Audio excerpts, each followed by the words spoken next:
E, e aí a gente interrompeu para aplicar uma atividade, né, relativa exatamente a esse título, né, dos crimes contra a família. E faltou um último capítulo, que é um capítulo bem curto, tem 2 crimes. A gente rapidamente passa por ele e, em seguida, já passa para a análise dos crimes contra a incolumidade pública. Tranquilo? Então, vamos lá. Alguma dúvida acerca do que a gente já viu até agora?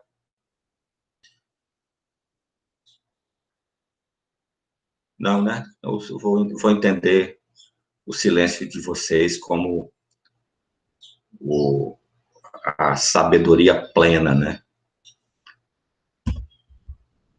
Então, isso me dá a liberdade, né?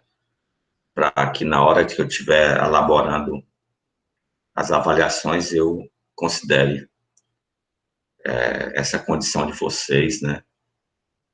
De acima muito da média, né? Já que ninguém tem dúvida. Não é isso, Vitor? Vitor Klein. Exatamente. Então, com o aval do Vitor, assim será. Vamos lá, né, meu povo? Então, vamos logo encerrar esses crimes contra a família, analisando os 2 últimos tipos penais, que são talvez os mais simples do título, dos crimes contra o pátrio poder, a tutela e curatela, né? Então, da mesma forma que a gente já viu nos outros capítulos, né, pessoal, a gente tem, na verdade, aqui o Código Penal como o direito penal como direito subsidiário, especificamente aqui, né, e em especial o direito civil, que é onde vocês vão encontrar os conceitos, obviamente não de pátrio poder, como traz o Código Penal, mas de poder familiar, como traz a Constituição Federal de 1988 e o Código Civil de 2001. Então, vocês vão encontrar o que é poder familiar nos artigos, dos artigos 1630 a 1637, que seria, segundo Maria Helena Diniz, um conjunto de direitos e obrigações quanto à pessoa e bens do filho menor não emancipado, exercido em igualdade de condições por ambos os pais, para que possam desempenhar os encargos que a norma jurídica lhes impõe, tendo em vista o interesse e a proteção dos filhos. Já no que se refere à tutela, que vocês vão encontrar no Código Civil, os artigos 1728 a 1766, seria referente aos menores de 18 anos, quando falecerem ambos os pais, forem julgados ausentes, tiverem suspenso ou decaírem do poder familiar. Então, a questão da morte, a questão da decretação de ausência, como estabelece o Código Civil, né, todas as normas referentes a quando se declara alguém ausente, por exemplo, desaparecido, porque sofre um acidente e ninguém encontra o corpo, e aí tem todo um procedimento para isso, ou tiverem suspenso ou decaírem do poder familiar, como, por exemplo, nos casos de efeitos secundários da condenação, na forma do artigo. Um dos exemplos, né, de efeito secundário da condenação, como traz essa questão de perda de poder familiar, seria o artigo 92 do Código Penal, que traz os efeitos secundários da condenação, um deles, essa perda do poder familiar.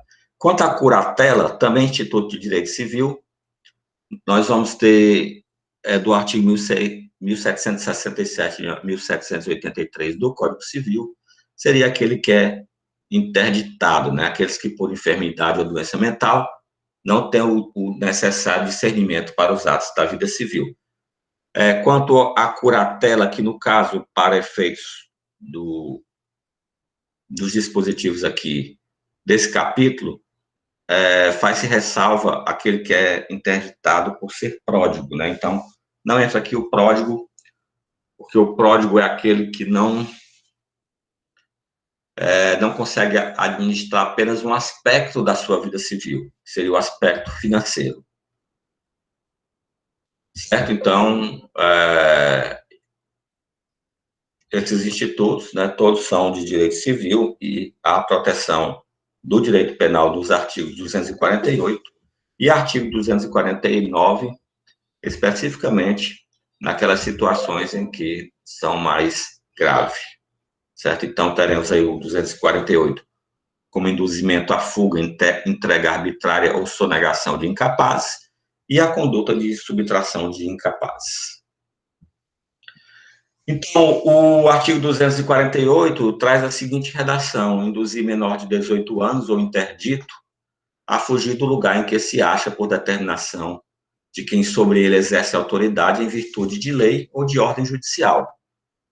A primeira conduta. A segunda conduta seria confiar a outrem sem ordem do pai. Entenda-se aqui o pai, né, pessoal? Os pais.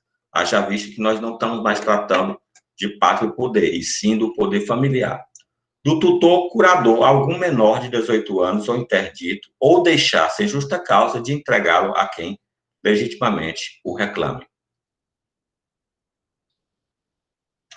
Então, vamos lá. A gente tem aqui um tipo múltiplo cumulativo, porque a gente tem o verbo induzir cumulando com os verbos confiar ou deixar, né? Sendo que a segunda parte, os verbos confiar e deixar, eles são dispostos de forma alternativa, né? A conduta aqui de induzir, né, nós já vimos esse verbo em outros dispositivos. Então, por exemplo, no artigo 122, que vocês viram no semestre passado, né, em induzimento, auxílio ao suicídio, automutilação, né, que é assim que é a nova redação, seria a conduta de quem faz nascer na mente, né, desse menor de 18 anos, ou interdito, a deixar, né, a se afastar do local onde ele recebe os cuidados, né, de quem exerce autoridade sobre ele, no caso, os pais, ou em virtude de lei ou ordem judicial, né? No caso aí nós temos a tutela e curatela, né? E a segunda conduta, pessoal, seria confiar outros sem ordem do pai, né? Aqui, entendo, dos pais, né? Do tutor ou curador, algum menor de 18 anos ou interdito, né? Seria aí a segunda conduta. Inclusive, pessoal, pode ser sujeito ativo, sujeito ativo não, né? Pode ser que essa conduta seja praticada com a entrega até a um dos pais, no caso de quando é decretada guarda unilateral. Vou dar um exemplo. Vamos supor que uma mãe tem a guarda unilateral do filho, certo? E sem autorização, e sem estar no exercício do seu direito de visitas, o pai vai até a escola e pega o filho. Nesse caso, a escola, né? A escola não como pessoa jurídica, mas quem é responsável, por exemplo, o diretor da escola, estaria praticando a conduta de confiar a outrem, né, sem ordem.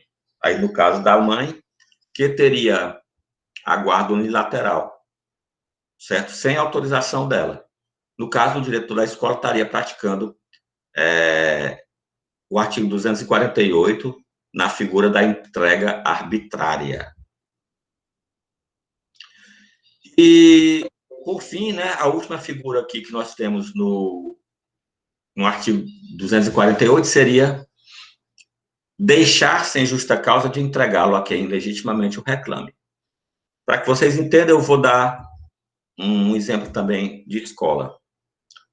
Obviamente, se nessa condição da mãe, né, que tem o poder familiar, exerce essa autoridade sobre o filho, ela vai buscar o filho na escola, obviamente, a escola tem o dever de entregá-la. Mas observem que aí existe um elemento normativo que é sem justa causa. Teria algum motivo que justificasse a escola a não devolver a criança à mãe, por exemplo? O que vocês acham? Vamos lá, pessoal. Que pode ser que hoje eu esteja naquele dia, né? De ter recebido o espírito de imensa generosidade. Professor? Pode ser, Diana, não disse que eu recebi, certo? Então você vai por conta e risco. Não é por conta e risco mesmo. Professor, pode ser que a escola tenha percebido maus tratos à criança. Exatamente. E aí não queira devolver e Exato. chame as outras autoridades, né, responsáveis. Exatamente. É um exemplo perfeito, né? Você até seria merecedora, né, do ponto se eu tivesse possuído aí, segundo Júlio, pelo espírito alvinegro, né? Mas Ixi. Vamos pular essa parte aí, vamos pular. Exatamente, é perfeito, Diana, é isso. Eu queria saber se eu ganhei meu ponto da aula passada, que eu não sei ainda. Ganhou, né? Todos ganharam. Todos que alcançaram o perfil lá. E eu alcancei, eu não sei. Sim, alcançou. Olha Eu vou dar um feedback para você, certo? Porque você fez de forma diferenciada, né? Então tá certo, eu não Os sabia. os outros receberam feedback já. Tá certo. É o exemplo perfeito, o exemplo da Diana. Seria uma justa causa a escola perceber que a criança sofre maus tratos se não devolver? É óbvio que sim. Uma criança pequena que está naquela pré-escola, onde faz o lanche, toma banho, né? Aí a escola percebe que existem marcas que podem configurar, por exemplo, o espancamento da criança, né? Ela está sofrendo maus tratos. Nesse caso, nós teríamos aí uma justa causa que afastaria o crime, certo? Então, exatamente isso que seria a última figura do induzimento, que seria a sonegação de incapaz. Isso, pessoal, esse crime pode ser cometido até por um dos pais, certo? Vamos supor que, eu vou dar um exemplo aqui que configure o crime. Os pais são separados. O exemplo não é porque eu sou machista, não, é porque é o mais comum no dia a dia, né? E a mãe tem a guarda unilateral, sendo determinado visitas, né? Direito de visita para o pai, vamos supor. Passar o final de semana com a criança, ou a cada 15 dias. Tendo ele a obrigação de entregar, de devolver a criança vamos supor, no domingo à noite. A não devolução, pessoal, da criança, nem que a pessoa seja o próprio pai da criança, pode configurar esse crime, certo? Então, pode configurar tanto esse, quanto pode configurar também a sonegação, a subtração do incapaz. Tranquilo? Então, é bem simples, né? Os exemplos ilustram bem o que seria o artigo 248. Vamos só conferir se a gente, com a explicação, passou por todos os elementos do tipo, né? Assim como a gente sempre faz. Então, temos como objetividade jurídica a família, em especial a regular a manutenção do poder familiar, né? Isso aí no que se refere ao direito dos pais, do tutor, curador de incapazes. Temos três figuras, representadas pelo verbo induzir, confiar e deixar, sendo que confiar e deixar é cumulativo em relação a induzir, mas o confiar é alternativo em relação ao deixar. E nós já vimos exemplos dessas três figuras. O crime é comum e o sujeito passivo, né? Seria esse que é detentor do poder familiar, da tutela, da curatela, e inclusive o menor ou interdito ressalvando que o pródigo, né, ele é interditado, né, mas interditado é apenas um aspecto da sua vida, que é o aspecto da gestão financeira. E quanto à consumação, nós temos divergência doutrinária, né, então a maioria da doutrina, ele é no sentido de que o crime é material, ou seja, ele se consuma com a fuga, enquanto parte da doutrina entende que seria formal, basta que haja a conduta de induzir.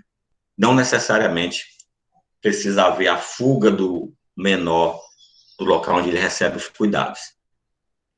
E na segunda figura, que é o confiar, é crime material, né? Seria o momento consumativo seria na entrega da pessoa que não tem autorização para receber o menor.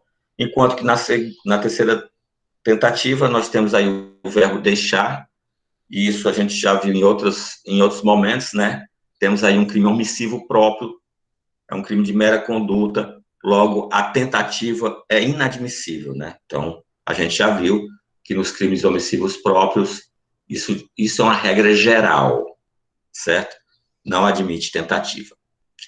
E, por fim, né, o que encerra o título dos crimes contra a família, nós temos a subtração de incapazes. Seria subtrair o menor de 18 anos ou interdito ao poder de quem o tem sob sua guarda em virtude de lei ou ordem judicial. Então, aqui entra também a tutela e a curatela. Esse verbo subtrair, pessoal, ele se apresenta da mesma forma que vocês já puderam estudar em momentos anteriores, como, por exemplo, no crime de furto. Só que o crime de furto é um crime contra o patrimônio, né? A subtrair coisa alheia móvel para si ou para outra. Aqui a subtração da mesma forma. A clandestinidade no ato do agente, certo?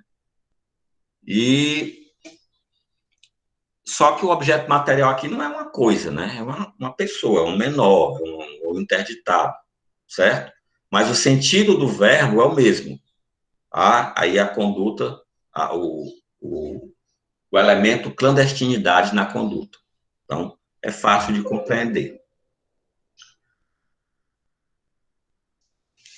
O parágrafo 1º é apenas explicando que o fato do agente, né, do sujeito ativo, ser pai ou tutor do menor, curador do interdito, não o exime de pena, quando ele é destituído temporariamente, privado do pátrio poder, no caso do poder familiar, tutela, curatela ou guarda.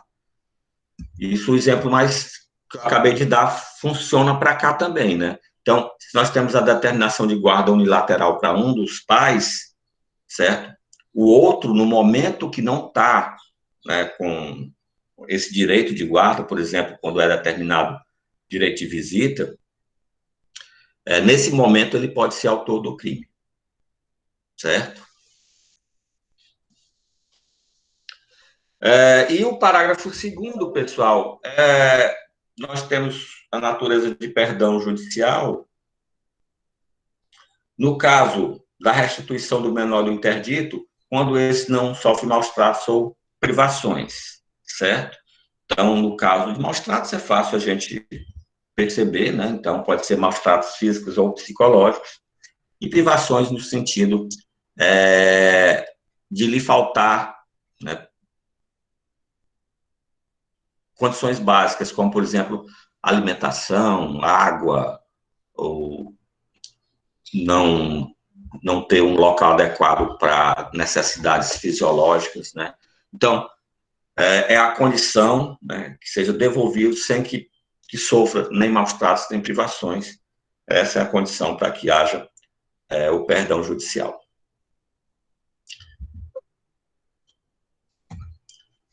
Em relação aos principais elementos jurídicos, nós temos aqui a família ainda, né? Então, a mesma situação do anterior, né? O direito decorrente desse poder familiar, tutela ou curatela, e o verbo subtrair, né? Observar que nós temos aí no preceito secundário que esse crime só é aplicado se o fato não constitui elemento de outro crime. Então, ele é um crime subsidiário, né, expressamente subsidiário. Então, por exemplo, se a subtração do menor é para pedir resgate, nós temos aí um crime mais grave, né, que é o crime de extorsão mediante sequestro. Logo, não vai se aplicar o artigo 249, certo? Então, é expressamente subsidiário.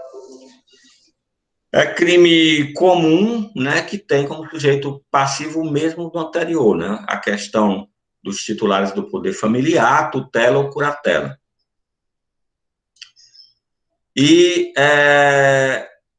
só pode ser praticado na forma dolosa, não há forma culposa, sendo que a consumação, a gente considerando o verbo subtrair da mesma forma que a gente considera lá para o artigo 155, o furto, seria idêntico também, né? Retirada da esfera de disponibilidade dos responsáveis por tempo juridicamente relevante, né? Então, é a mesma coisa que se dá, por exemplo, na questão do furto. E como a gente já viu, a natureza do parágrafo 2º é perdão judicial, certo? Que é uma das causas de extinção de punibilidade que estão previstas no artigo 107 do Código Penal. Tranquilo? Com isso, pessoal, a gente encerra, certo? O nosso primeiro capítulo, certo? É o capítulo dos crimes contra a família. E, de imediato, a gente já passa, certo? A observar, né? O nosso segundo capítulo, certo? Que são os crimes contra a incolumidade pública. Mas antes disso, resta alguma dúvida, pessoal, sobre o que nós estudamos no primeiro capítulo aí, na primeira unidade? Não, né? Não, tudo muito tranquilo, né? Tudo muito... vamos lá. Então, a gente vai passar a tratar agora de crimes contra a incolumidade pública, certo? E antes de eu começar a falar sobre crime contra a incolumidade pública, eu vou relembrar vocês a classificação de crimes, né, quanto à lesão ao bem jurídico tutelado, certo? Então, vocês estudaram no Direito Penal 1, que existem crimes de dano e existem crimes de perigo, certo? Os crimes de dano são aqueles que o bem jurídico tutelado precisa necessariamente ser atingido para a consumação do crime. E vocês estudaram do Penal 1, por exemplo, o crime de homicídio, lesão corporal, o aborto, todos são crimes de dano, né? Então, a conduta do agente é direcionada a lesionar o bem jurídico protegido, no caso do homicídio, né, a vida, né? No caso de lesão corporal, a integridade física. E existem crimes, pessoal, que quanto a tutela do bem jurídico protegido, eles são de perigo. Isso quer dizer que o bem jurídico que é tutelado não precisa necessariamente ser atingido para a sua consumação.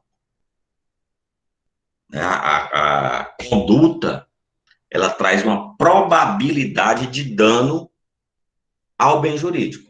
Isso vocês também estudaram no semestre passado. Então, quando vocês estudaram os artigos 130 a 136, não, Vitor, tentativa não é a mesma coisa de crime de perigo. O crime de perigo é quando o próprio tipo penal ele não prevê uma efetiva lesão. O crime se consuma, e aí não é tentado, ele é consumado, quando ocorre uma probabilidade de dano. Isso vocês estudaram quando viram o capítulo da periclitação da vida e da saúde, que vai do artigo 130 ao 136. Aqueles crimes de perigo de contágio de moléstia grave, perigo de contágio de doença venérea.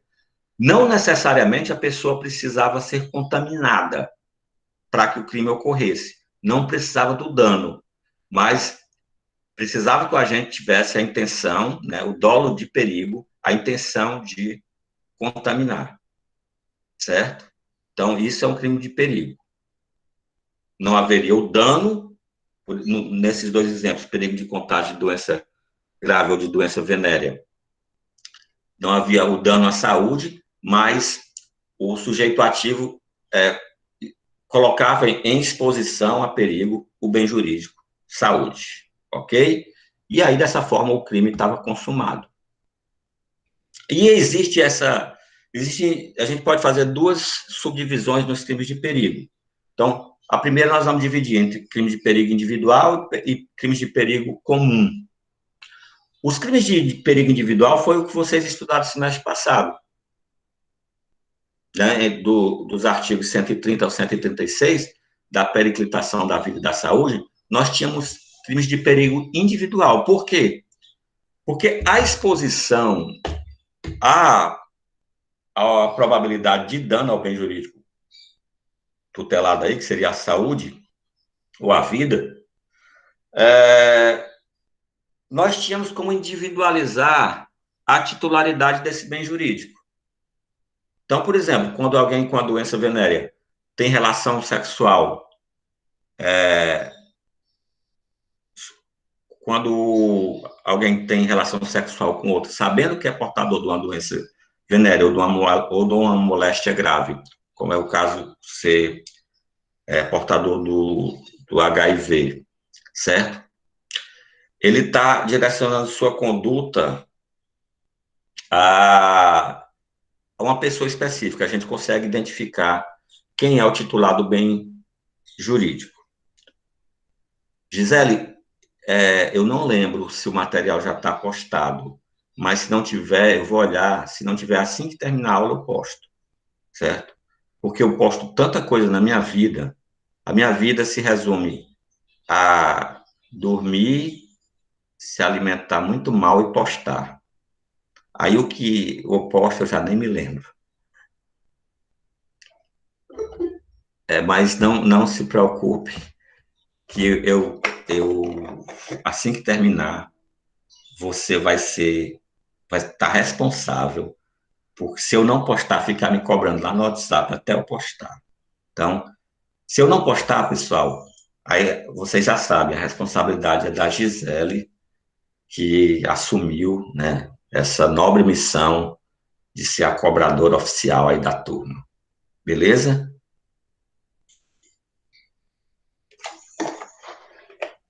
Depois disso, né, de nomear a Gisele, eu não faço mais nem ideia do que eu estava falando, certo? E aí, me lembrem aí.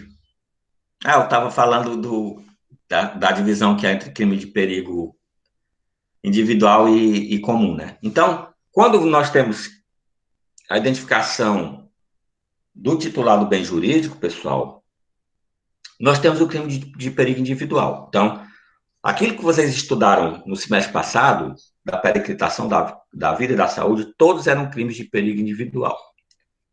Já o crime de perigo comum é quando nós não podemos determinar a titularidade do bem jurídico. Ora, como é o nome do nosso capítulo que nós começamos a estudar agora?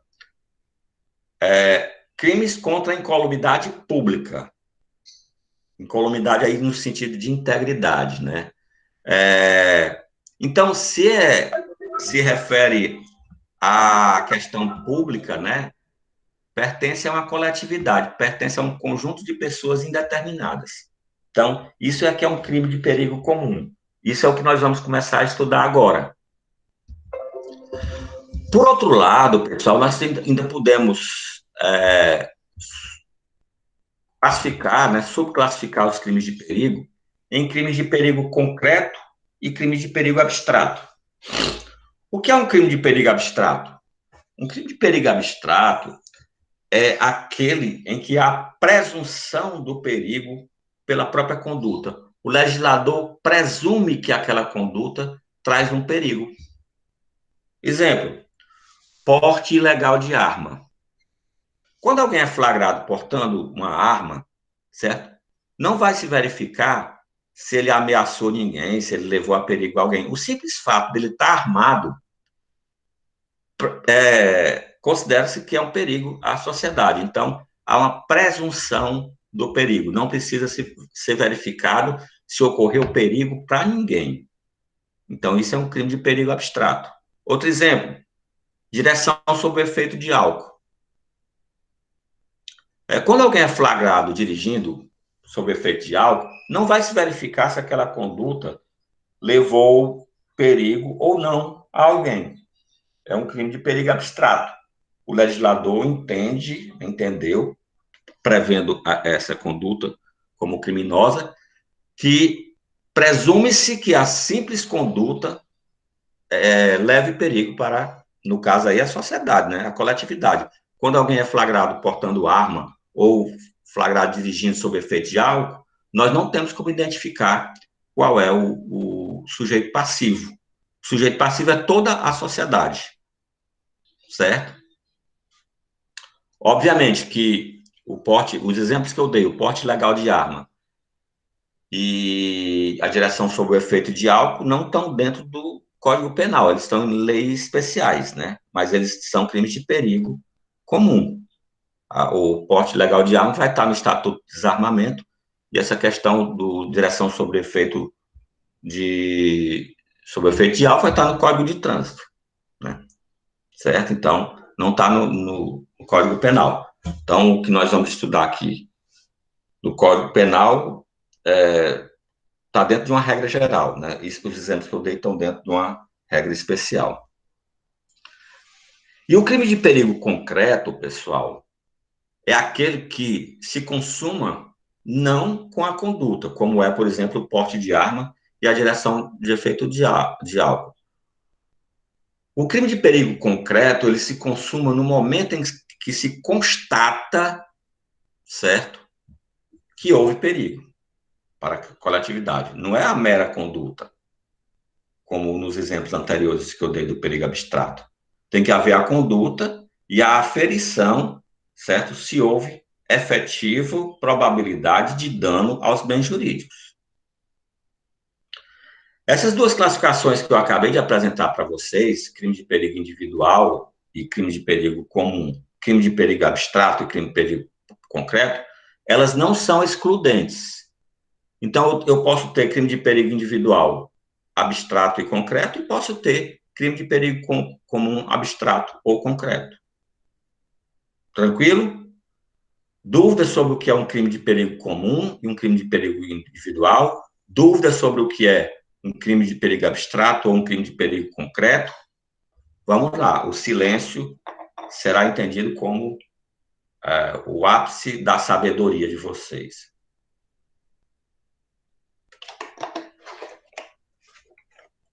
Entendendo que o Felipe é o procurador de todas as 37 pessoas que estão aqui, eu vou entender que ele responde por todos. Obrigado, Felipe, e obrigado ao Cícero. Vamos lá, então vamos começar a estudar os crimes de perigo comum. Cuidado, pessoal, só com uma coisa. O legislador, ao prever esse título 8º, Crimes contra a Incolumidade Pública, ele nomeou os 3 capítulos que constam nele da seguinte forma. Capítulo 1, Crimes de Perigo Comum. Capítulo 2, Crimes contra a Segurança dos Meios de Comunicação e Transporte e outros serviços públicos. Capítulo 3, Crimes contra a Saúde Pública. E o cuidado que você tem que ter é de não achar que os crimes de perigo comum estão só no capítulo 1, porque é o nome dele. Todos os 3 capítulos, os crimes são de perigo comum, ok? Isso pode trazer uma certa confusão, mas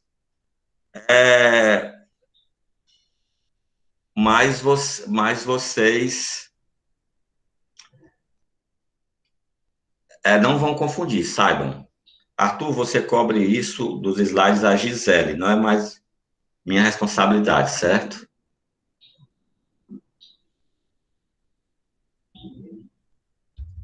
Ok? Então, não confundam. Não é apenas o capítulo 1 que tem crimes de perigo comum. Todo o título vai tratar de crimes de perigo comum. Tranquilo? Vamos lá. O primeiro crime é o crime de incêndio.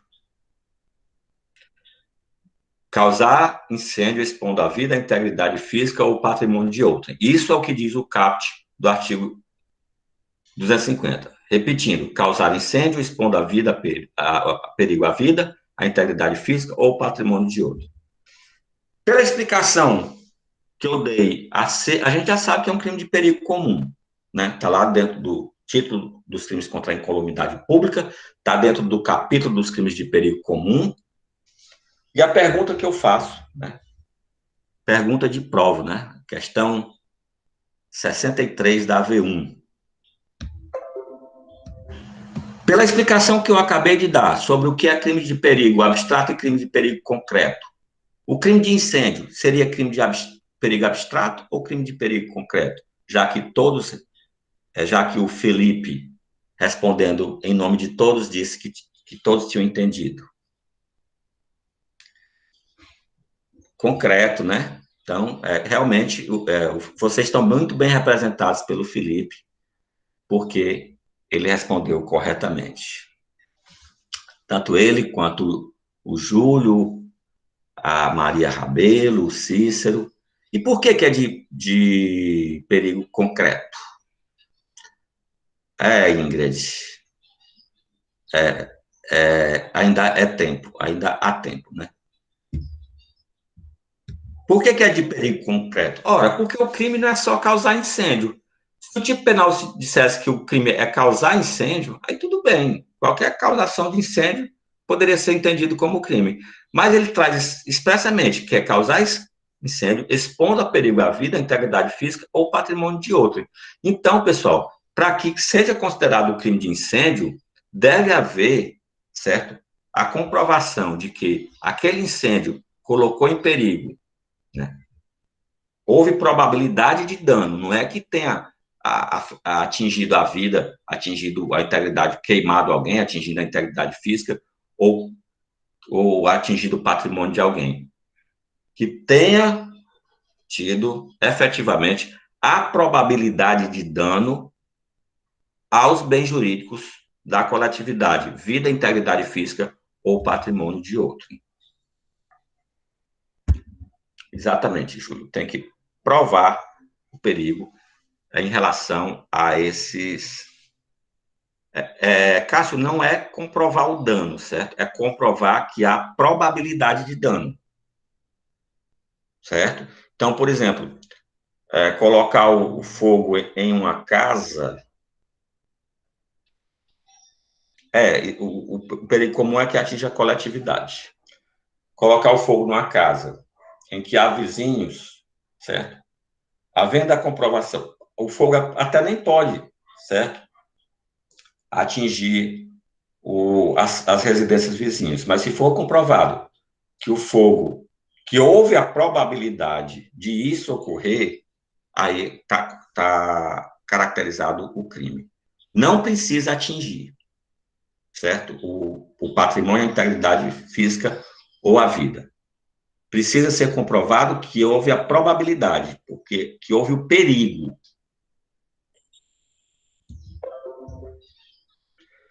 Alguns exemplos. Eu levo o meu carro para o meio de um descampado, para o meio de um local onde não haja nada por perto e taco fogo nele, certo? E fico olhando só, né? Apreciando a labareda consumir o carro. O crime de incêndio? Eros disse que não, Vitor Klein não. Não, né, pessoal? Qual é a probabilidade que num local ermo, descampado, sem nada por perto, esse fogo vá levar uma probabilidade de dano à integridade física, à vida ou patrimônio de outra pessoa. Não. Outro exemplo, meu vizinho me empresta o carro dele.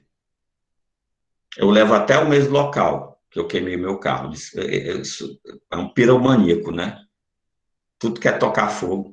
Vou até o mesmo descampado, né, onde não tem nada por perto, e taco o fogo no carro do meu vizinho, eu fico só apreciando o fogo consumir o carro do meu vizinho. É crime de incêndio?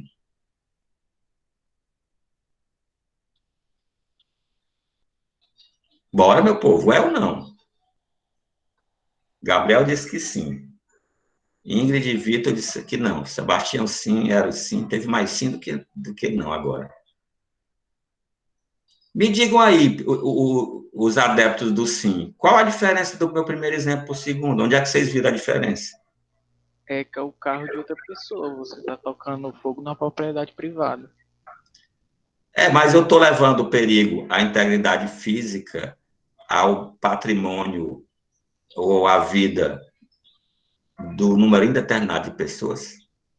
Você está levando ao patrimônio de uma pessoa, que era o seu De vizinho. uma pessoa. Então, nós não temos o crime de incêndio, eu tenho o crime de dano. Certo?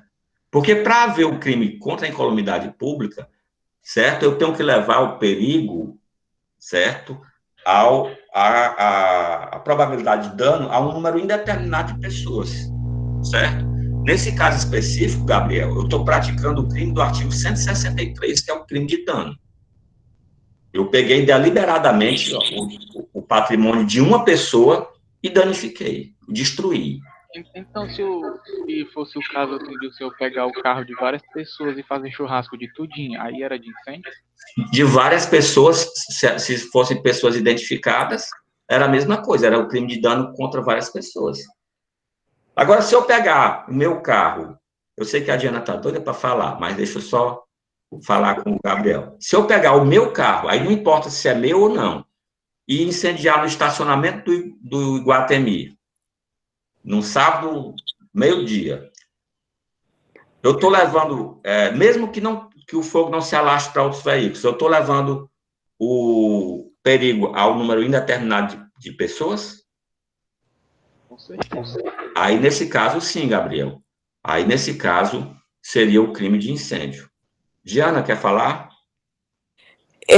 Por exemplo, ele leva o carro da pessoa lá no descampado. Aí toca fogo. Só que a vegetação lá tá seca e pega fogo na vegetação. E vai se alastrar e queimar muita coisa ao redor, pôr em risco os animais, a natureza. Aí é um incêndio criminoso? Aí é o seguinte, Diana, eu gosto muito quando eu tenho a oportunidade, eu gosto muito quando eu tenho a oportunidade de falar isso. Se você muda meu exemplo, eu mudo a minha resposta, né? Mas é porque eu fiquei com dúvida, professor, assim, porque eu Não, é imaginei, eu claro que imaginei o é, não, carro, eu sei, eu eu sei, imaginei o carro no descampado, já imaginei ele tacando fogo na vegetação todinha. tá certo. Aí imaginei o dano maior, aí por isso a dúvida. Não só é o crime de incêndio, como nós vamos já ver que ainda tem uma causa de aumento de pena nesse exemplo, certo? Uhum. Mas, professor, o descampado que o senhor fala aí é sem vegetação alguma, né? Não, por isso é que eu disse à Diana que se ela mudou meu exemplo, eu mudo minha resposta. Ah, tá. Aí pode virar até um crime ambiental já, né? Aí nós vamos já ver isso, porque aí depende. Porque se for mata ou floresta, aí é crime ambiental. Se for, por exemplo, uma pastagem, seria o incêndio. Né? Então, vocês ficam botando elementos novos nos meus exemplos e mudando, descaracterizando meus exemplos completamente. Aí é óbvio que a resposta vai mudar. Mas, Gabriel e Diana, a observação que vocês fizeram é extremamente pertinente, mas nós vamos chegar lá, tá certo? Tá beleza? Tá, foi mal. Não foi mal, não. Eu acho ótimo quando participo. Foi bom. O senhor só não vai processar a gente por direitos autorais, viu? Não, que é isso. Eu vou usar os exemplos de vocês nas provas, porque eu me divirto muito quando eu pego os exemplos de vocês e boto na prova. Porque até quem deu o exemplo erra, sabe? Aí é um momento muito divertido. Eu vou botar o exemplo da Diana. Eu aposto como ela vai errar. Bota incendeia o seu próprio veículo e aí... Teve alguém aqui, foi o Cássio, que disse que é culposo. Existe a previsão culposa, a gente vai chegar lá também. Vocês hoje estão tão pesados, ociosos, né? Não espero nem a gente a, a gente ir aos poucos raciocinando, mas tudo bem, eu acho bacana isso. É um feriado, Tão doido para violar o isolamento social no feriado, né? Eu acho bom que Santa Quitéria, ela surge em toda aula como exemplo de crime. Santa Quitéria tem que ser murado, né? E fazer um presídio lá já, né? Quais são os outros locais que já surgiu aqui? Santa Quitéria, Tauá e Jaguaruana, não foi? Mas vamos continuar. Mais uma vez, vão ter que me ajudar, que eu não sei mais nem o que eu estava falando. Eu estava falando da minha... o Zé Walter, mas era no crime... O Zé Walter não mais, Júlio, porque desde 2005 que foi revogado o artigo 240, que é o adultério, né? Se você estiver pensando nisso, né? Então, até 2005, o Zé Walter podia ser murado pelo crime de adultério, mas não mais, né?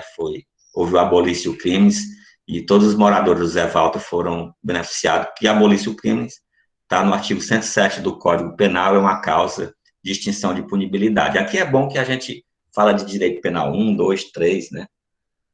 Vocês só não estão me deixando eu dar aula, mas tudo bem. Vamos lá. O que eu estava falando mesmo? Já esqueci. O senhor estava fazendo churrasco de carro. Eu estava exercendo minha... Eu tenho essa tendência piromaníaca desde que eu era criança. Eu tocava fogo em tudo quando eu era criança. Vou dar outro exemplo agora. Eu vou queimar meu carro. Olha, pessoal. Esse aqui é o exemplo do carro. Você tem que ter cuidado, porque existe lá no artigo 171, um dos parágrafos chama fraude para obtenção de seguro. É óbvio que eu estou dando o exemplo do carro apenas no ato de disposição de propriedade, né, de um direito de propriedade, que é o ato de dispor do bem. Não esqueçam que, por exemplo, se eu queimo o carro para obtenção de seguro, isso é estelionato. Está previsto lá no artigo 171, como fraude para obtenção de seguro. Então, esses exemplos vocês vão ligando com outras coisas que vocês... O Vitor está dizendo que o meu carro é um Audi TT. Eu não sei nem o que é, eu nunca nem vi um bicho desse. Não sabia nem que existia. É uma Brasília. A porta tem um ferrolho. Quando eu tranco é com cadeado.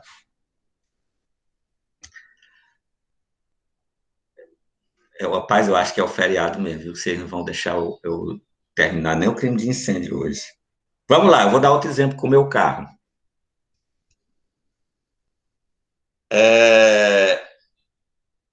Se eu pegar meu carro e queimar no meio da Washington Soares, é crime de incêndio?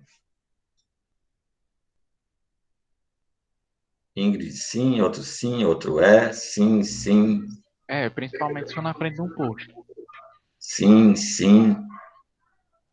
Vou botar outra opção. Sim, não ou depende. Aí todo mundo vai correr pro depende, quer ver? Depende, né, professor? Depende de quê, Roberto? O que é que eu tenho que verificar?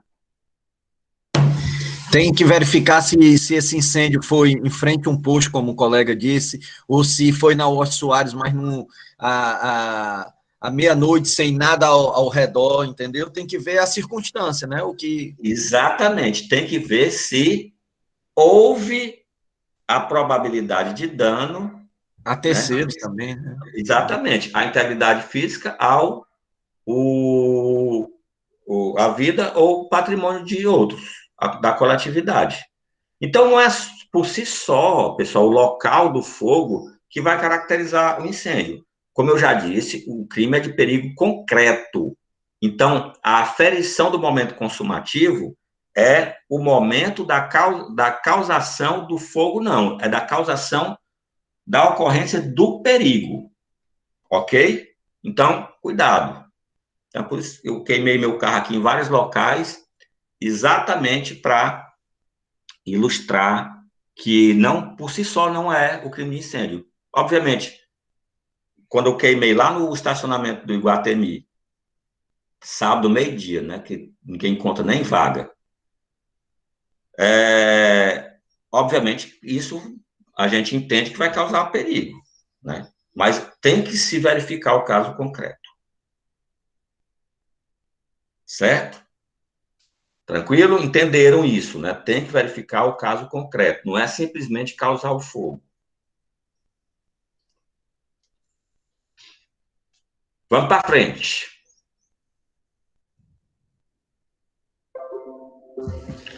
Pessoal, especificamente em relação ao...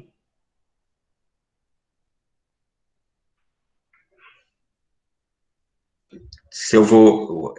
Cara, se eu vou é preso se eu for fazer isso aí. Primeiro que vocês não vão... Não, até agora não foi autorizado, né, a volta da turma de vocês. Essa turma é presencial, não é prevista. Vitor?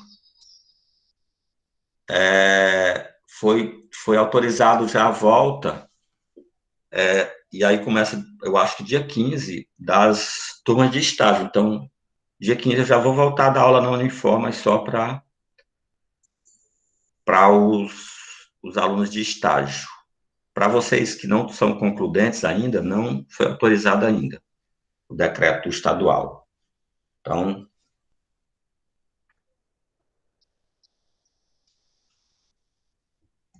mas aí eu vou queimar o teu carro, tá?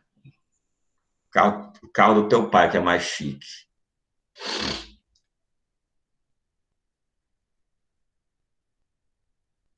Geisito.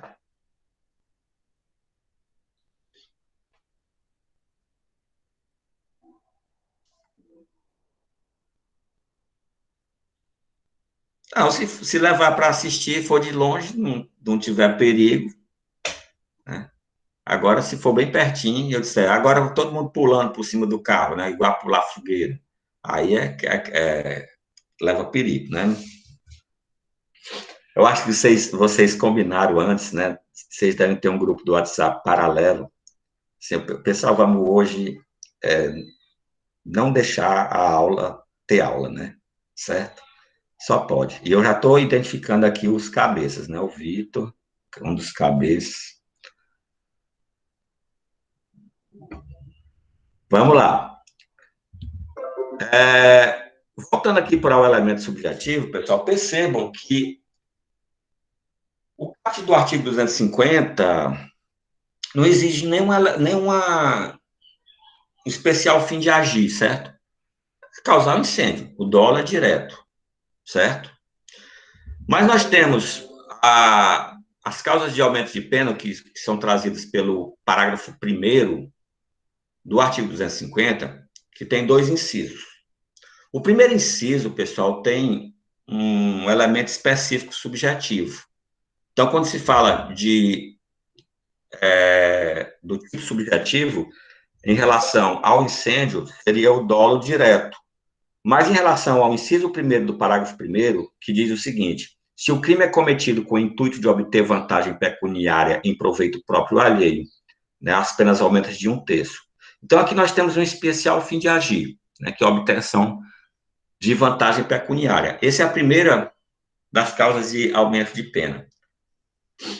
E o inciso 2º traz outras causas de aumento de pena, que é depender do local, certo? Onde é praticado o incêndio. Então, as penas também aumentam-se de 1/3.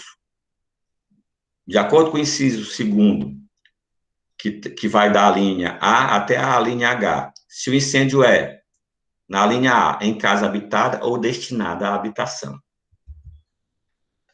Cuidado, pessoal, para não confundir o que é casa habitada com a casa ocupada, né?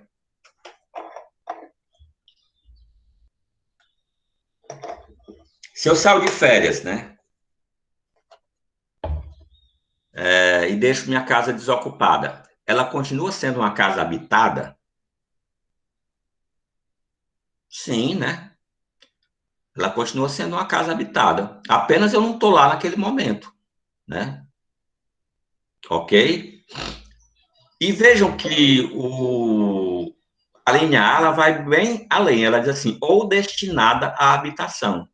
Então, se, por exemplo, uma casa, um prédio de apartamentos, ele foi construído, né, com essa finalidade de ser habitacional. Mas mesmo que nunca tenha tido morador, mesmo assim, incide a causa de aumento de pena pela destinação que tem o imóvel, né? Então, basta que o imóvel seja destinado à habitação, que já incide essa causa de aumento de pena. A segunda hipótese, pessoal, é em edifício público ou destinado a uso público ou a obra de assistência social ou de cultura. Então, fala em edifício público, esses edifícios onde são exercidas as atividades da administração pública, né? Por exemplo, Palácio Iracema, Paço Municipal, ali os prédios do Cambeba. E de uso público, pessoal, podem ser ambientes que sejam particulares, mas que são frequentados pelo público, como cinema, teatro. Ainda fala a linha B em obra destinada à obra de assistência social, né? Então, por exemplo, orfanatos, ou qualquer outra instituição que preste algum tipo de assistência, por exemplo, a pessoas em situação de rua, né, moradores em situação de rua, certo? Fala ainda em destinado à cultura, né, por exemplo. E aí podemos ter mais se classificar um determinado local em mais de uma situação, né? Por exemplo, o Centro Cultural Dragão do Mar, ele é destinado à cultura, mas também ele é frequentado pelo público, né? Uma biblioteca, a biblioteca pública municipal, ela é de uso público, né? Então, esses locais também vai ter a incidência da causa de aumento de pena. Em seguida, na linha C, pessoal, a gente tem embarcação, aeronave, comboio ou veículo de transporte coletivo. Então, se refere aí, na verdade, a veículos de transporte coletivo, né? Embarcação, aeronave ou comboio seriam exemplos, né? Comboio é trem, né? Certo? Então, obviamente, porque nesses casos, como não são locais, mas são veículos de uso público, né? O risco é bem maior para as pessoas. Só fazer um alerta em relação à questão de veículos, porque especificamente no título dos crimes contra a incolumidade pública, nós vamos ter um capítulo que vai tratar de atentados contra meios de transportes ou serviços públicos. Então, a gente tem que ver, caso a caso, ver onde se encaixa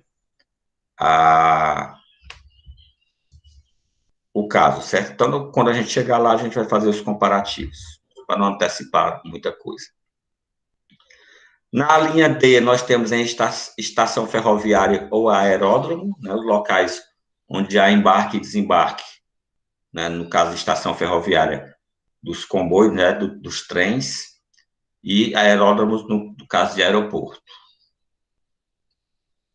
Vou fazer uma pergunta aqui, pergunta de prova. Questão 78 da prova. O incêndio em uma rodoviária incide a causa de aumento de pena? Se sim, tipifique. Enquadre na lei, aí, enquadre no que nós estamos estudando.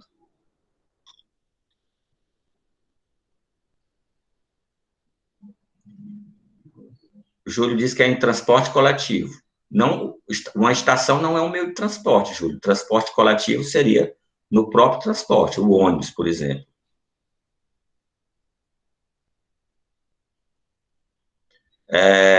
Edvige diz sim.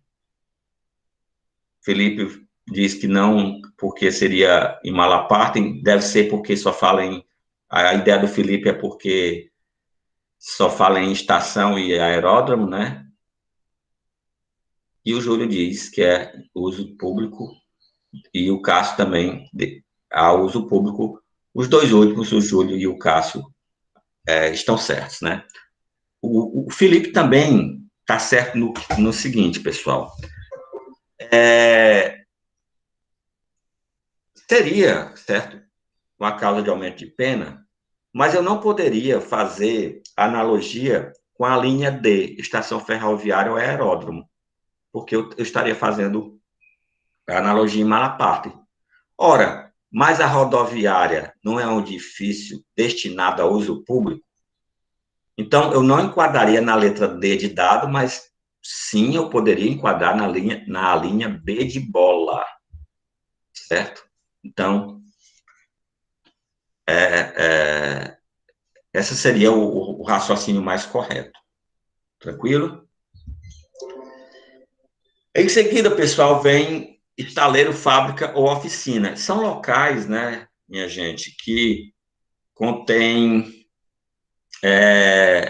materiais que são inflamáveis e que de fácil propagam, ao mesmo tempo que o fogo se propaga de maneira mais fácil, né, também dificulta o combate, certo?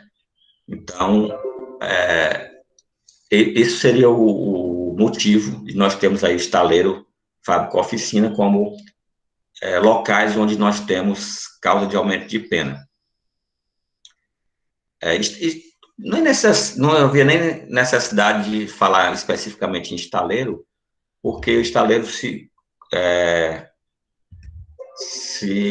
configura como uma fábrica, né? Seria uma fábrica de embarcações. A Division está perguntando sobre o caso da fábrica da Mais Sabor. Eu não conheço o caso, né? Mas se é uma fábrica e houve um incêndio criminoso ou mesmo culposo, aí se o incêndio é criminoso na fábrica, vai ter a causa de aumento de pena. Se o incêndio é culposo, não incide a causa de aumento de pena, mas incide o parágrafo 2º do 250, certo?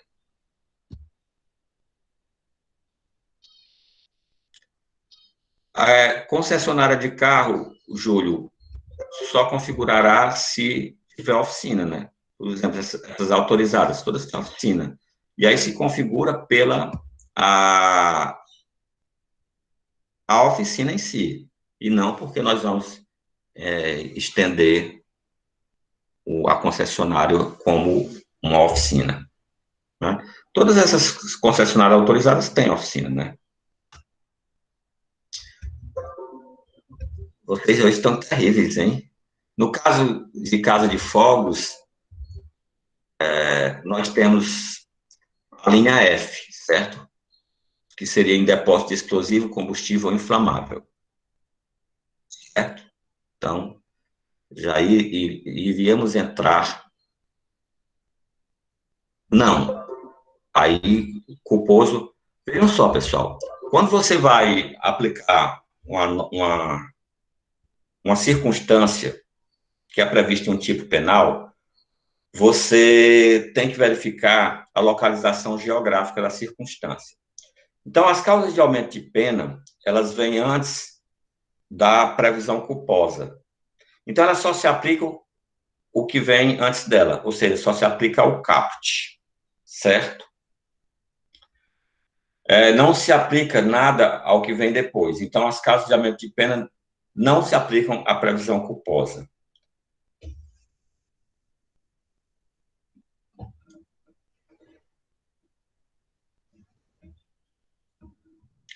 Incendiar o próprio caso para obter vantagem para si, se for no seguro, nós teríamos aí o caso de fraude para obtenção de seguro, Arthur.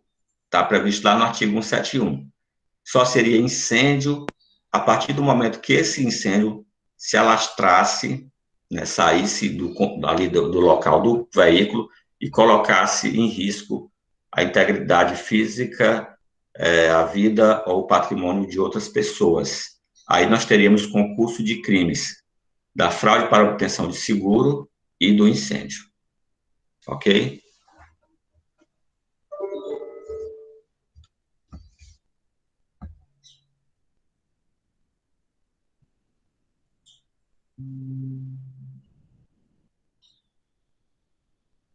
Um exemplo dele, do primeiro,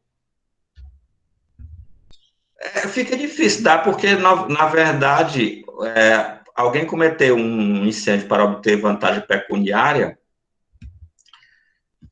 só se dá se, a meu ver, se tiver um seguro, né? Então, é pouco provável que esse crime, certo, de incêndio nesse parágrafo primeiro não seja em concurso com outro crime. O incêndio para tentar matar uma pessoa é tentativa de homicídio ou incêndio. Se a intenção é matar, é homicídio, né? Você tem que ver qual é a intenção. Sempre que se tenta matar alguém, é homicídio. E com o uso de fogo, lembre-se que tem uma qualificadora no parágrafo 2º do artigo 121, que é o uso de fogo. Professor, Oi, então, Cássio. quando é que vai ser o incêndio? Só quando tem mais pessoas ou quando o intuito não é matar a pessoa? Não, veja só. O incêndio é um crime de dolo de perigo. Certo? Ele não é um crime de dolo de dano. O incêndio só se configura quando o fogo coloca em risco a integridade física, a vida ou o patrimônio de várias pessoas da coletividade. É um crime vago. Se a pessoa tem a intenção de matar alguém com uso de fogo e assim ou consuma ou tenta, certo? Ele vai responder pelo homicídio qualificado pelo uso de fogo. Agora, se esse fogo, depois de matar a pessoa, ou se a pessoa consegue sair, ele se alastra ao ponto de colocar em risco o patrimônio, a vida ou a integridade física de outras pessoas, no caso da coletividade, nós vamos ter concurso de crimes.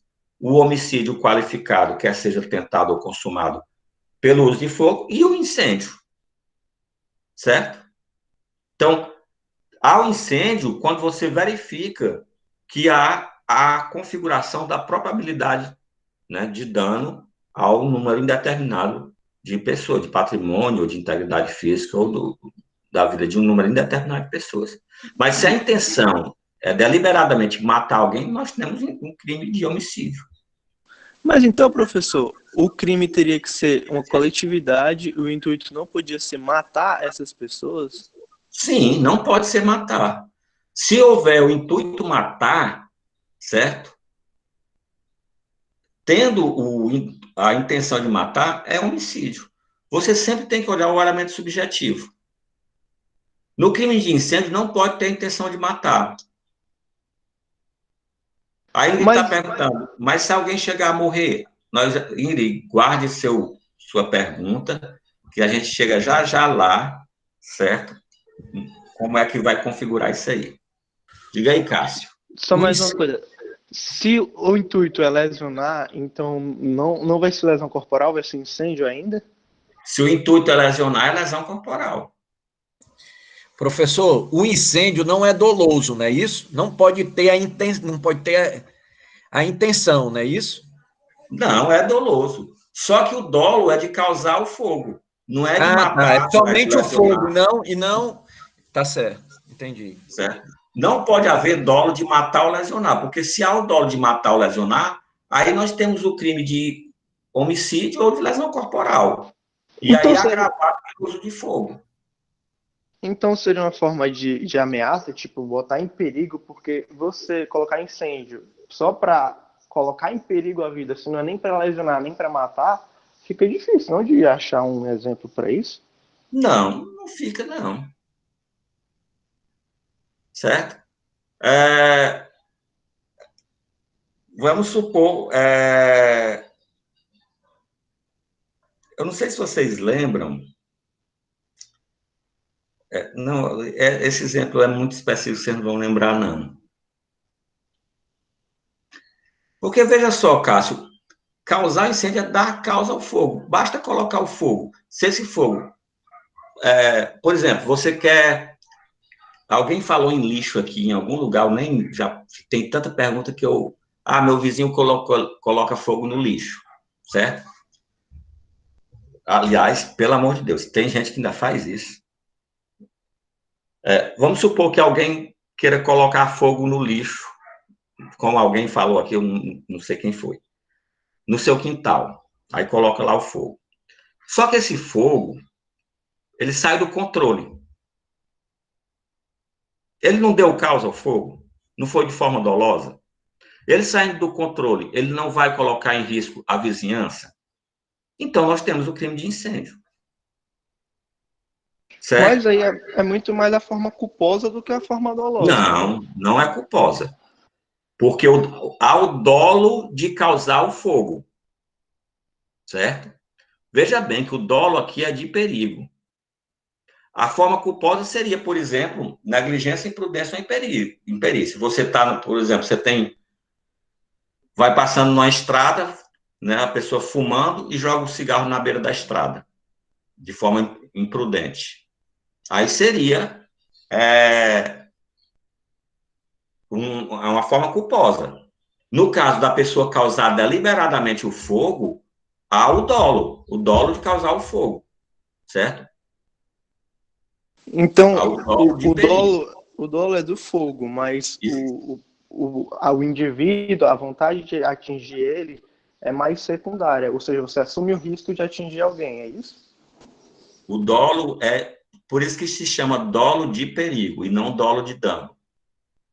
Não pode haver dolo de causar dano algum, certo? Por isso que se chama dolo de perigo. Não, não é dolo eventual. Dolo eventual é como se fizesse uma coisa como sem nem importar com o resultado. Nesse caso, ele tem a intenção de colocar o fogo. É um dolo genérico, certo? O que vocês estão confundindo, pessoal, é o pré-ter-dolo, certo? O que vocês estão confundindo é a intenção de causar o fogo com um resultado não pretendido. Por exemplo, uma lesão corporal ou uma morte de alguém. Mas isso é pré-ter-dolo. Você tem o dolo no precedente aí, no causar o fogo, e tem como consequência um resultado não pretendido. Nós vamos já ver isso quando eu estiver respondendo a pergunta da Ingrid.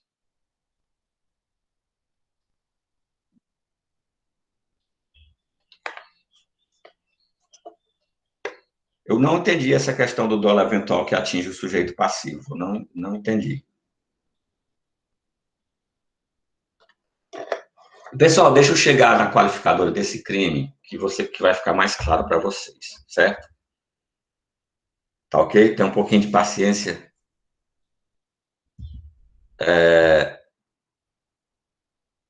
Aí segue em depósito explosivo, combustível inflamável, obviamente, porque esses locais são também propagam fogo de forma mais rápida e de difícil combate. E observar que a intenção não pode ser explodir, tem que ser causar incêndio. Porque se a intenção for explodir, nós temos o artigo 251, que é o crime de explosão. E aí vem em poço petrolífero ou galeria de mineração, o mesmo motivo do anterior, né? Então, locais onde o fogo se propaga de forma mais rápida e o combate é mais difícil. E, por fim, lavoura, pastagem, mata ou floresta, que aí remete àquela pergunta da Diana, lá do começo. E se o local lá tivesse um mato, né, e o mato pegasse fogo e tal, seria o incêndio com a causa de aumento de pena da linha H, desde que não seja mata ou floresta.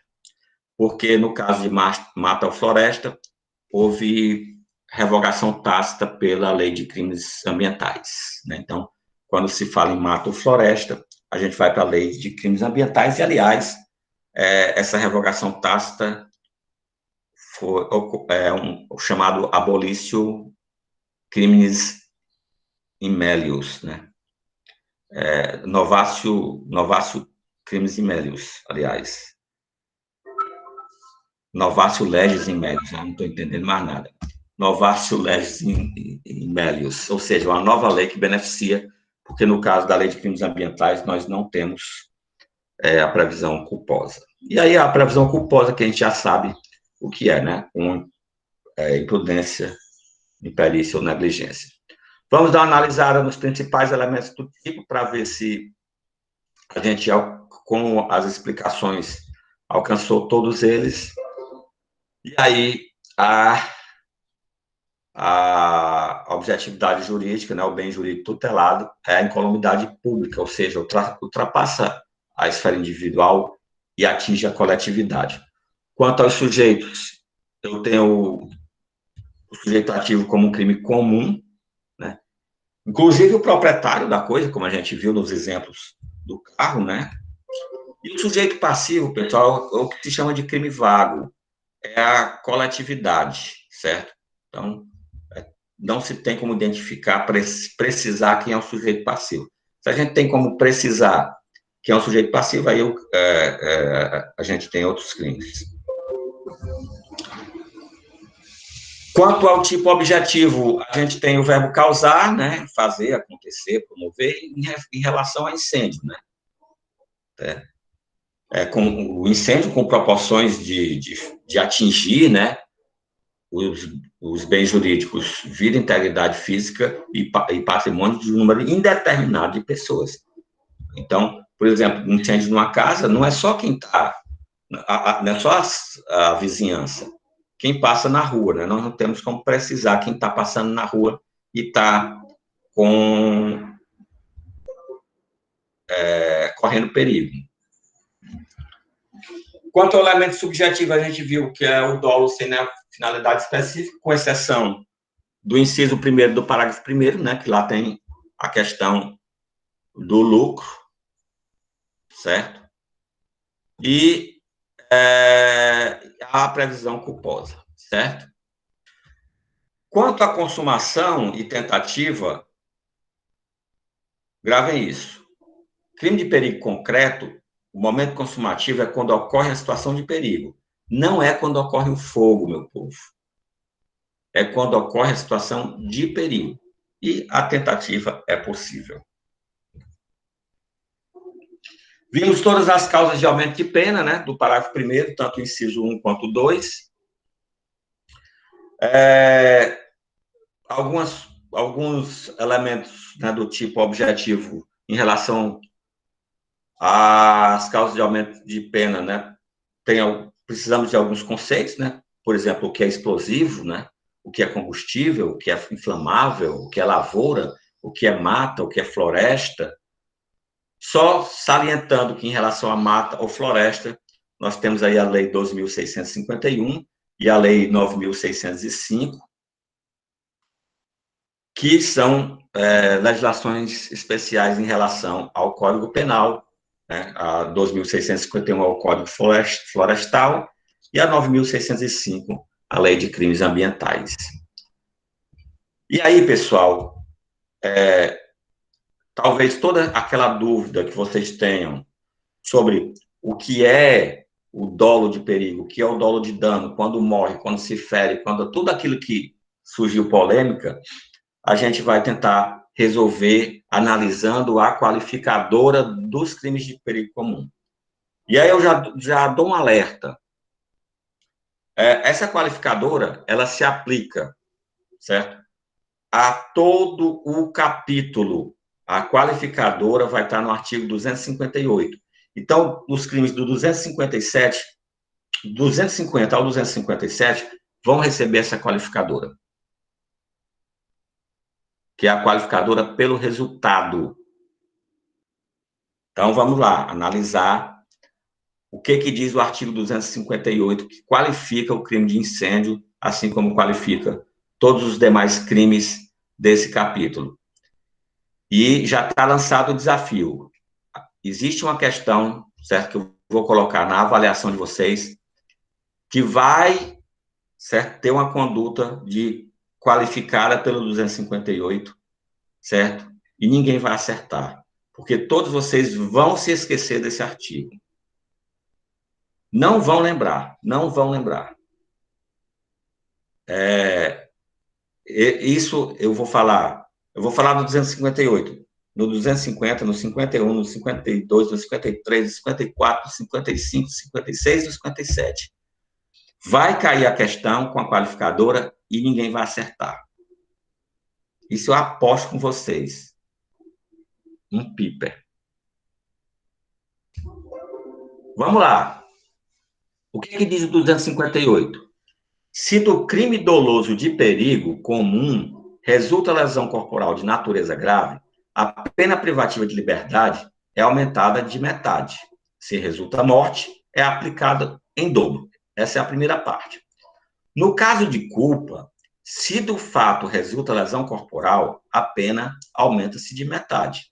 Se resulta morte, aplica-se a pena combinada ao homicídio culposo, aumentada de 1/3. Isso quer dizer, nem adianta anotar, tu vai esquecer. O Vitor também vai. Isso quer dizer o seguinte, pessoal. Nós temos aqui uma qualificadora pelo resultado a depender do elemento subjetivo. Então, primeira separação que vocês têm que fazer nesse artigo 258 é verificar se o incêndio foi causado com dolo ou culpa. O incêndio, vejam só, aqui não há intenção de matar ou de ferir. Matar ou ferir é um resultado não pretendido, é préter dolo. Se há intenção de matar ou ferir, a gente está falando de homicídio e de lesão corporal, e não de incêndio. Então, a primeira coisa que vocês têm que verificar, foi doloso? Foi culposo? Né?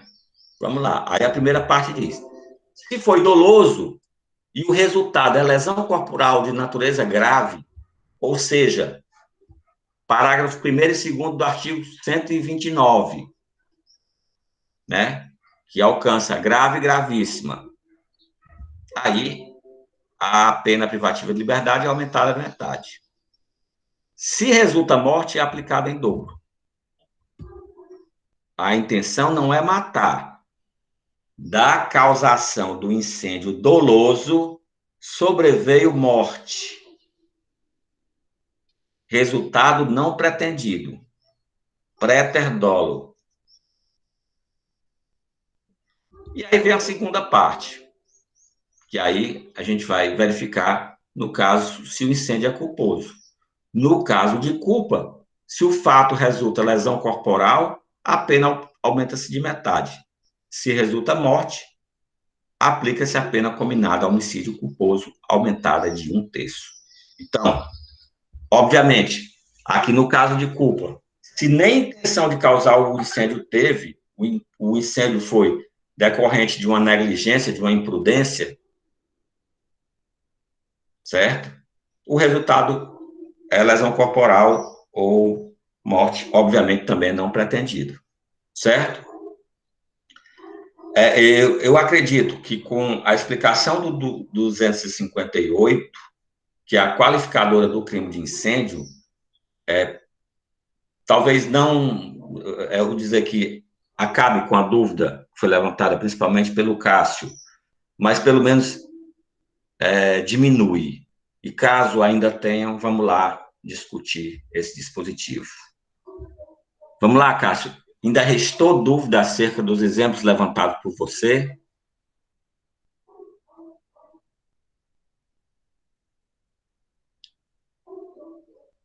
Certo, então, observar, é a intenção. Intenção, causar incêndio. Resultado, morte ou lesão corporal. Aplica o 258. Se não, na questão que vai cair, que é incêndio qualificado, pelo resultado morte, e aí eu vou pedir para você justificar e fundamentar. Como você fundamentaria isso?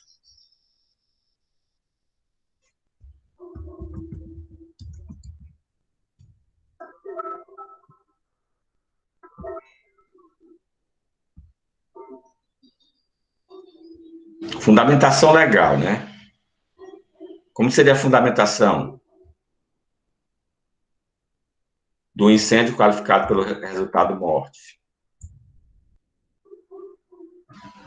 No caso, se o incêndio ocorreu de maneira dolosa, vai ter o dobro da pena. Se o incêndio ocorreu de maneira culposa e o resultado foi morte, a pena combinada no homicídio culposo, não? Não, não, aí você está dizendo a pena. Eu quero saber como ser fundamento legal é você enquadrar nos dispositivos. Eu vou botar aqui. Vamos supor que seja causado um incêndio em uma casa, certo? E morreu uma pessoa. Foi configurado o incêndio e morreu uma pessoa. Eu vou colocar aqui no chat, né? E vou ler aqui para vocês. Seria... Diga aí, Roberto. Esse exemplo, inclusive, é verdadeiro. Aconteceu há uns 15 anos atrás, num prédio que eu morava, um casal de idosos, eles foram para a missa, que a gente tem uma igreja próxima, e deixaram a vela acesa, tá? E causou um incêndio, e tinha uma outra pessoa dormindo num quarto ao lado, e terminou essa pessoa morrendo. Então, eles não tiveram a intenção de matar essa pessoa, tá certo? Mas o incêndio, de qualquer forma, aconteceu, aí está no artigo 258, aí com o resultado da morte de uma pessoa que estava dentro do apartamento, né? Então, se enquadra nesse exemplo aí que você está dizendo, forma qualificada de crime de perigo comum, não é isso? Pode ser esse exemplo? Porque o casal de idosos não tinha nem a intenção do incêndio, mas o incêndio aconteceu, tá certo? Porque ela deixou uma vela acesa e um quarto, aí pegou na cortina e depois tomou conta do apartamento todo. Infelizmente, uma pessoa dormindo no quarto ao lado e essa pessoa, ela morreu por conta do incêndio, né, da fumaça, né, e terminou morrendo. Eu acho que é bem esse exemplo aí. No caso, obviamente, é um prédio de apartamento, você falou? Isso, era um prédio de apartamento. Se for constatado que o fogo, né, não só sufocou a pessoa, mas houve risco para os demais apartamentos, né, e tal, para a vizinhança, configuraria o crime de incêndio. Se o incêndio não levou risco para a coletividade e simplesmente matou a pessoa sufocada, né, aí seria homicídio culposo, né? Só tem que ver isso no seu exemplo. E o seu exemplo, se for considerado incêndio, seria a fundamentação legal. Quando eu peço fundamentação legal, é você dizer como você tipificar, como você enquadraria, né? No seu exemplo, seria tipificado no artigo 250, parágrafo 2º, que é o incêndio culposo, cumulado com o artigo 258 do Código Penal, como está aí no chat, né? Ok? Então, quando eu falo em fundamentação legal, é você estabelecer aí, determinar quais são os dispositivos de lei que estão enquadrados. Estabelecer os artigos, né? Isso. Ou, se fosse doloso, né, aí, se fosse doloso, no caso, né, vou mudar o teu exemplo, assim como fizeram com os meus. Vou tirar a culpa e o dolo. E o dolo, né? Vou botar o dolo. Seria artigo 50, parágrafo 1º, inciso 2, a linha A. Por quê? Porque seria em casa habitada. Combinado com o artigo 258 do Código Penal. Então, aí seria a modificação que haveria na fundamentação legal quando o incêndio é culposo ou doloso, né? O culposo, 250, parágrafo 2º, combinado com o artigo 258, porque é qualificado pelo resultado morte, e se fosse doloso, artigo 200, parágrafo 1º, inciso 2, a linha A, porque era em casa habitada ou destinada à habitação, também cumulado com o artigo 258, ambos do Código Penal, por ter o resultado morte. Tranquilo? Pessoal, beleza? Tranquilo aí com todo mundo entendeu, todo mundo já se tornou exímio piromaníaco, já vão sair tocando fogo, aproveitar o feriado, tocar fogo tudo, sábado, domingo e segunda-feira, né, que é feriado.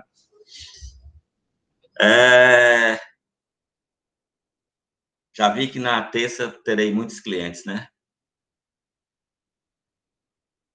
Pessoal, digitem aí Ei, professor. Oi, Diana.